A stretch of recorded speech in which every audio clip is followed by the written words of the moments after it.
Баршаңызға қайырлы күн достар. Бүгін қасиетті ораза айының 8-ші күніне арналған ас мәзірді ұсынамын. Видеоның соңынан тамашалайық. Ең алдымен тәттіден бастайық. Тәтті ореховый пирог дайындаймыз. Ол үшін бізге еріп тұрған маргарин үстіне жартылай қантымызды салып жақсылап осылай араластырамыз. Яғни маргариніміз қантымыз екеуі бірігу керек. Осы кезде үстіне 2 дана жұмыртқамызды жарамыз.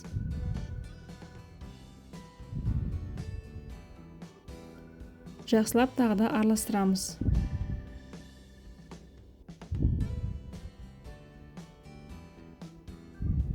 Кейіннен үстіне қаймағымызды саламыз.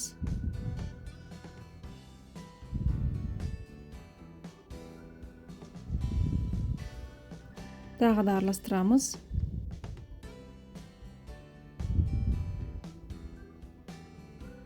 Бір шай қасық разрыхлительді саламыз, яғни қопсытқышты. Және де ұнымызды салып, тағы да толықтай араластырып шығамыз. Бұл жерде ешқандай сіздерге миксердің қажет жоқ. Дәл осылай венчикпен барлығын араластырамыз. Қамырымыз дайын. Осы кезде ерітілген маргариннің үстіне, не осы сары майдың үстіне қантымызды саламыз. Және де ұсақтап туралған немесе блендерден ұсақталған жаңғағымызды салып, барлығын жақсылап араластырамыз. Бұл біздің салмамыз болады. Енді формамызға қамырымыздың жартысын саламыз. Дәл осылай лопатканың көмегімен жайып шығамыз. Қамырын жан-жаққа. Қамырымыз өте қою болғандықтан осылай лопатканың көмегімен жайып шығу керек. Кейіннен салмамыз саламыз, дәл осылай видеодағыдай. Бірден барын салмаймыз. Салып болғаннан кейін бетіне қалған қамырымызды осылай құйып шығамыз. Бұл жерде де лопатканың көмегімен осылай салмамыздың бетін жауып шығу керек. Енді қалған бөлігін дәл осылай бетіне осылай қойып шығамыз.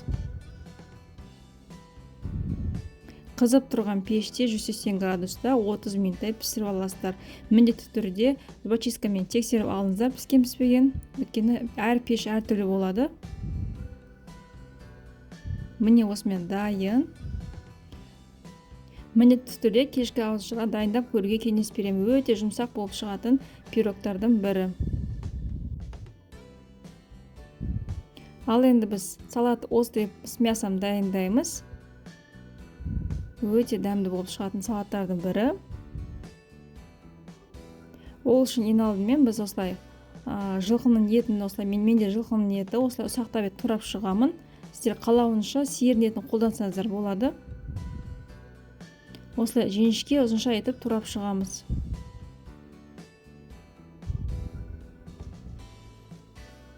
Барынша жіңішке етіп турауға тырысыңыздар. Және бұл етімізді біз қазір маринадтаймыз. Ол үшін дәміне қарай тұзды, сарымсақты, соя тұздығын, қара бұрышты, және де сіздер қалауынша басқа дәмдеуіште қолдансаңыздар болады. Енді 30 минут маринадтап болғаннан кейін етімізді қызып тұрған майымызды құйып қуырып аламыз. Үстіне кейін бір дана ащы бұрышымызды турап саламыз. Менде осындай бір дана қызыл ащы бұрыш. Және аздап соя тұздығын құйып, жақсылап араластырып, біраз осылай қуырамыз. Және бетін қақпағымен жауып қоямыз. Осы кезде біз болгар бұрышын, тәтті болгар бұрышын тураймыз. Бұны да ұзынша етіп турауымыз қажет.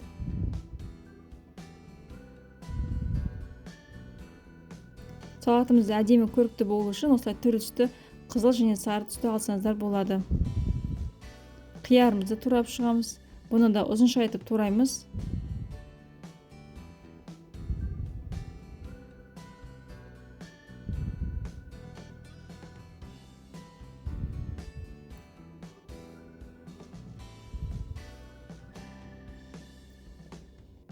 Қызанағымыздың осылай ортасындағы салманың ортасындағын алып тастаймыз. Бұл жерде біз помидорымызды артық су ағып кетпеу үшін. Және бұны да ұзынша етіп осылай турап шығамыз.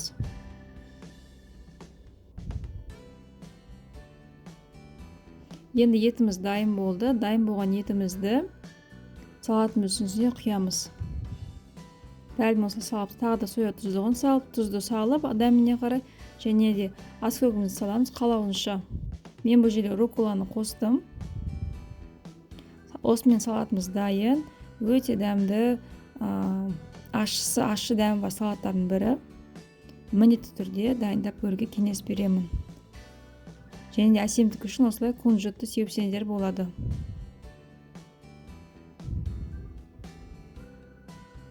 Ал енді ауызашарға арналған сусымызды дайындаймыз. Бұл жерде лайм сусын дайындаймыз. Ол үшін осындай бір дана лаймды аламыз.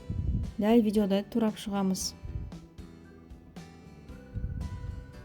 Пакетке саламыз. Екінші, бұл жерде біз апельсинді аламыз. Қабығын осылай ашып тастаймыз. Және дәл видеода да осылай ұсақтап турап шығамыз. Бұны да пакетке салып, лайм мен екеуін бірге қосып, морозилкаға қойып қоямыз. Қатқанға дейін, яғни 3-4 сағатқа. Міндетті түрде бұлар мұзы қату керек. Кейін осылай блендерге қантымызды салып, лаймымызды салып, қатырған апельсинімізді салып, мята салмасаңыздар болады. Енді осының барлығын блендермен еземіз. Енді осы салмамызды үлкен ыдысқа саламыз араластыру үшін. Үстіне осындай газированный сарыағаш суын құямыз. Мен осы жерде 1,5 литрдің барлығын құйдым. Жақсылап тұрып араластырамыз. Қалауынша тағы да қант салсаңыздар болады. Енді көпшігімізге түбіне осылай лаймды салып, аздап мятамызды салып, соусымызды осылай ситу арқылы өткізіп аламыз. Өте дәмді, сергіткіш сусын болып шығады. Міндетті түрде дайындап көруге кеңес беремін. Осымен сіздерге бүгінгі ас мәзірін ұнады деген ойдамын. Астарыңыз дәмді болсын.